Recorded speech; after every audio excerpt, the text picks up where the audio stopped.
Assalamualaikum warahmatullahi wabarakatuh. Nama saya Safina Yasmin, saya dari kelas 11 IPS 4. Di sini saya akan menjelaskan yaitu bab 5 tentang mewaspadai ancaman terhadap kedudukan negara kesatuan Republik Indonesia. Yang pertama ada menelaah ancaman terhadap integrasi nasional. Dalam membangun integrasi nasional, bangsa Indonesia selalu dihadapkan pada ATHG, yaitu ancaman merupakan suatu hal yang bersifat mengubah merombak kebijaksanaan secara kriminal serta politik. Dan T, yaitu tantangan, adalah suatu hal yang bertujuan untuk mengunggah kemampuan. Yang H ada hambatan, yaitu suatu hal yang berasal dari diri sendiri yang bertujuan melemahkan atau menghalangi secara tidak konsepsional.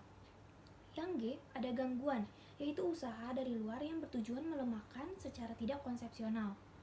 Nah, ancaman bagi integrasi nasional datang dari luar maupun dalam negeri yang berdimensi kehidupan seperti ideologi, terus politik, ekonomi, sosial budaya, serta pertahanan dan keamanan. Nah, ancaman tersebut biasanya berupa militer dan non-militer. Ancaman di bidang ideologi, yaitu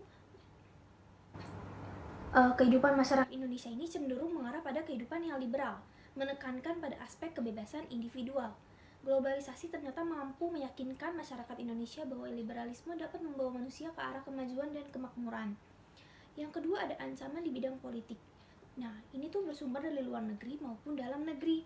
Nah, ancaman di bidang politik ini dilakukan oleh suatu negara dengan melakukan tekanan politik yang merupakan ancaman non-militer berdimensi politik yang sering digunakan oleh pihak-pihak lain untuk menekankan negara lain. Nah, ancaman yang bersumber dari dalam negeri berupa penggunaan kekuatan dalam bentuk pengarahan massa untuk menumbangkan pemerintahan yang berkuasa. Nah, yang ketiga ada ancaman di bidang ekonomi. Globalisasi perekonomian akan membuka peluang pasar produk dari dalam negeri ke pasar internasional secara kompetitif. Sebaliknya juga membuka peluang masuknya produk-produk global ke dalam pasar domestik. Nah, diantaranya sebagai berikut.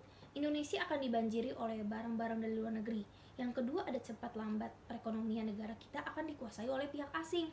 Nah, yang terakhir ini timbulnya kesenjangan sosial yang tajam sebagai akibat dari adanya persaingan bebas. Nah, yang keempat ada ancaman di bidang sosial budaya. Nah, ini itu yang dimensinya itu ada dua, dari dalam maupun luar. Nah, kalau dari dalam itu mengandung isu-isu kemiskinan, kebodohan, keterbelakangan, dan ketidakadilan. Nah, inilah yang menyebabkan timbulnya permasalahan seperti terorisme, separatisme, dan bencana akibat perbuatan manusia. Maka dari itu mengancam persatuan kesatuan bangsa serta nasionalisme bangsa. Nah, terus ada ancaman dari luar, yaitu akibat pengaruh negatif globalisasi. Di antaranya, munculnya gaya hidup konsumtif yang selalu maunya mengkonsumsi barang-barang dari luar negeri. Nah, munculnya sifat hedonisme, adanya sikap individualisme, serta munculnya gejala westernisasi. Yang kelima ada ancaman di bidang pertahanan dan keamanan. Nah, ancaman di bidang militer ini biasanya berupa agresi. Nah, ini nih yang B, ada strategi mengatasi berbagai ancaman terhadap Ipolexos Budahankam dalam membangun integrasi nasional. Yang pertama ada strategi mengatasi ancaman di bidang ideologi dan politik.